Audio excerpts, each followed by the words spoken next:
नमस्कार साथियों, मैं आपका साथी अनिल गुर्जर। साथियों, आज के इस वीडियो में हम बात करेंगे एक बहुत ही महत्वपूर्ण बिंदु जो कि डिजिगो पोर्टल पर किए गए पेमेंट के संबंध में है। साथियों, जो भी हमने डिजिगो पोर्टल पर पेमेंट किया है उसके संबंध में बहुत सी फर्मों द्वारा, बहुत सी दुकानों द्वारा यूटीआर नंबर मांगा जा रहा है कि यूटीआर नंबर बताइए, तब हम मानेंगे कि हमारे इसमें पेमेंट किया है आपने।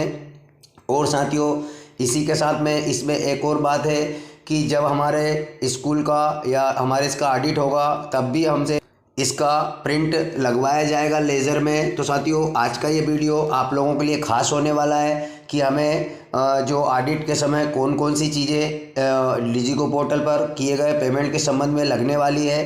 तो साथियों, ये जो आप स्क्रीन पर देख रहे हैं ये एक पेमेंट का प्रिंट है जिसमें यूटीआर नंबर भी दिया गया है। तो साथियों, यहाँ पर जो आप देख रहे हैं ये यूटीआर नंबर है। आप यहाँ से यूटीआर नंबर प्राप्त करके भी फर्म को या दुकानदारों को बता सकते हैं कि इस यूटीआर नंबर से आपका पेमेंट हमने किया है। तो साथियों, इसको हम किस प्रकार से डिजिगो पोर्टल पर प्राप्त कर पाएंगे, तो इस वीडियो में हम पूरी स्टेप बाय स्टेप स्थिति देखेंगे।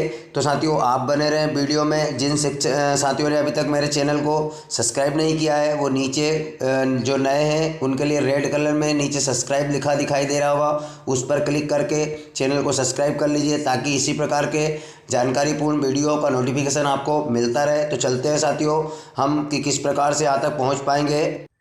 तो साथियों, ये जो स्क्रीन आप देख रहे हैं ये डिजिगो पोर्टल की होम लॉगिन स्क्रीन है। इसमें आप किसी की भी लॉगिन आईडी से, चाहे वो अप्रूवर हो चाहे मेकर हो, उसकी लॉगिन से यहाँ पर लॉगिन हो जाएंगे। आपके पास लॉगिन आईडी पासवर्ड होंगे तो हम यहाँ पर एक मेकर की लॉगिन आईडी पासवर्ड से लॉगिन होंगे। तो साथियों, हमने यहाँ पर यूनिक आईडी और उसके जो पासवर्ड है पासवर्ड और नीचे सेम कैप्चा कोड फिल कर दिया है। अब हम इसको कर लेते हैं लॉगिन। तो हमने लॉगिन पर क्लिक कर दिया है। तो साथियों, कुछ देर सर्च होने के बाद में आपके पास कुछ इस प्रकार से इंटरफेस आ जाएगा। जब तक डिजिगो पोर्टल पर फंड डिस्बर्समेंट में पेमेंट हो रहा था तब तक यहाँ पर कुछ अलग प्रकार की स्क्रीन थी। यहाँ जो आप माय मॉड्यूल देख रहे हैं तो माय मॉड्यूल के ऊपर एक ऑप्शन और आता था मैसेज बॉक्स का, वो हटा दिया गया है। अब हमें क्या करना है, तो यहाँ पर आप देख रहे हैं कितना पेमेंट प्राप्त हुआ था, कितना खर्च करना था और कितना यहाँ पर संस्था द्वारा खर्च किया गया। अभी हम चलते हैं माय मॉड्यूल पर। तो हम माय मॉड्यूल पर क्लिक कर लेते हैं। तो साथियों, हमारे पास कुछ इस प्रकार से 4 ऑप्शन ओपन हुए हैं। वेंडर मैनेजमेंट, सैलरी मैनेजमेंट, उसके बाद स्टेटमेंट और रिपोर्ट। तो यहाँ पर 4 ऑप्शन हमारे को प्राप्त हुए। तो इसमें हम रिपोर्ट वाले ऑप्शन पर क्लिक करेंगे। तो जैसे ही रिपोर्ट वाले ऑप्शन पर हमने क्लिक किया तो यहाँ पर 3 ऑप्शन आए, बजट मैनेजमेंट, फंड डिस्बर्समेंट और वेंडर मैनेजमेंट रिपोर्ट। साथियों, इसमें हम फंड डिस्बर्समेंट वाले ऑप्शन पर क्लिक कर देंगे। तो जैसे ही फंड डिस्बर्समेंट वाले ऑप्शन पर क्लिक किए तो हमारे पास 8 ऑप्शन खुलकर यहाँ पर सामने आए हैं। साथियों, इसमें जो आप 3rd नंबर का ऑप्शन देख रहे हैं, प्रिंट पेमेंट एडवाइस डिटेल्स। साथियों, इसको महत्वपूर्ण रूप से ध्यान देना है। प्रिंट पेमेंट एडवाइस डिटेल, इस पर हम क्लिक कर देते हैं। तो जैसे ही इस पर क्लिक किया तो हमारे पास कुछ इस प्रकार का इंटरफेस यहाँ पर आ चुका है। साथियों, इसमें कई सारे शिक्षक साथी या कई जो है अलग अलग तरीके से बताते हैं, लेकिन हमें कुछ ज़्यादा इसमें करने की आवश्यकता नहीं है। साथियों, आपको बहुत अलग अलग तरीके से बताने का ऑप्शन मिल जाएगा, बहुत सारे साथी अलग अलग बताएंगे। इसमें आपको जो पहला ऑप्शन देख रहे हैं फाइनेंशियल ईयर सेलेक्ट कर लेना है और किसी भी ऑप्शन को यहाँ पर नहीं ओके करना है। सीधा आपको जनरेट रिपोर्ट वाले ऑप्शन पर क्लिक कर देना है।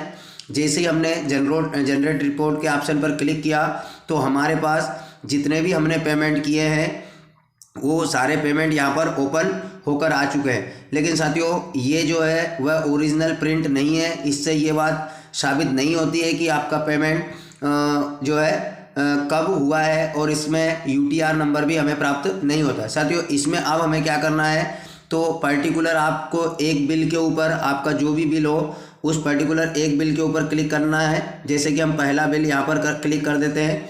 तो जैसे ही हमने पहले ऑप्शन पर क्लिक किया तो कुछ देर सर्च होने के बाद में यहाँ पर पर्टिकुलर उस बिल के संबंध में जानकारी खुलकर हमारे सामने ओपन हो चुकी है। अब यहाँ पर साथियों एक बार और बता दूं, इस प्रत्येक बिल की आपको प्रिंट निकाल कर रखनी होगी जिसको स्टेटमेंट कहते हैं, प्रत्येक बिल की प्रिंट आपको आपके लेज़र में लगानी होगी। हो सकता है ऑडिट के समय इसकी प्रत्येक की प्रिंट मांगी जाए कि किस समय, किस तारीख को, किस दिनांक को आपका पेमेंट आपने किस वेंडर में किया है, किस यूटीआर नंबर से किया है। तो इस प्रकार से तमाम जानकारियाँ इस प्रिंट से साबित होती है। अब इसमें हम चलते हैं कि कौन कौन सी जानकारियाँ कहाँ से। तो साथियों सबसे पहले तो जो है यूनिक कोड यहाँ पर दिया गया है। उसके बाद फर्म का नाम है, जैसे पूजा ऑफसेट यहाँ पर आ रहा है। उसके बाद में जो अगला जो है वो भी पूजा ऑफसेट, यानी कि वेंडर किस नाम से था, पूजा ऑफसेट के नाम से। उसकी बैंक का नाम, संबंधित की बैंक का नाम, उसका अकाउंट नंबर जो जिस फर्म को हमने पेमेंट किया है।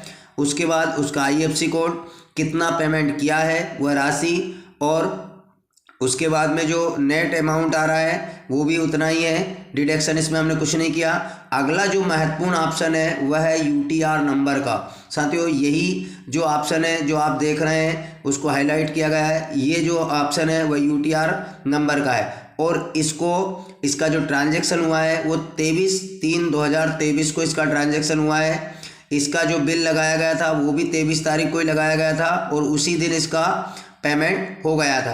तो साथियों इसके बाद पेमेंट आर सक्सेसफुल, आप यहाँ से ये भी देख सकते हो कि हमारा पेमेंट सक्सेस हुआ है या नहीं हुआ।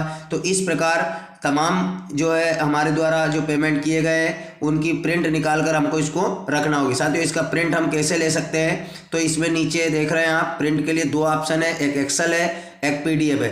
तो हम इसको पीडीएफ पे क्लिक कर देते हैं प्रिंट के लिए। तो जैसे हम पीडीएफ पे क्लिक करें, ये पहले से हमारे पास पीडीएफ में मौजूद है। यहाँ पर ऑप्शन आ रहा है डाउनलोड फाइल अगेन पीडीएफ, तो यहाँ से आप पीडीएफ में इसको डाउनलोड कर सकते हैं। जैसे कि हम डाउनलोड अगेन पे क्लिक कर देते हैं और अलाउ पे क्लिक कर देते हैं। तो साथियों ये हमारे सामने कुछ देर होने के बाद पीडीएफ में सेव हो चुकी है। अब इसका हम निकाल सकते हैं प्रिंट। तो इस प्रकार से साथियों ये बहुत ही आसान तरीके से आप प्रत्येक उसका प्रिंट निकाल के रख लें, जितने भी आपने फर्मों में पेमेंट किया है। तो आशा है आपको जानकारी अच्छी लगी होगी और आपके लिए यह जानकारी महत्वपूर्ण होगी। तो साथियों प्लीज़ वीडियो को लाइक करें, अपने सभी शिक्षक साथियों के ग्रुप में शेयर करें ताकि उनको भी ये जानकारी मिल सके और वो भी समय रहते पीडीएफ की प्रिंट निकाल कर अपने लेज़र कैशबुक को कंप्लीट कर सकें। तो धन्यवाद साथियों, मिलते हैं इसी प्रकार की महत्वपूर्ण और सरलतम तरीके से अन्य जानकारियों के साथ। तब तक के लिए जय हिंद।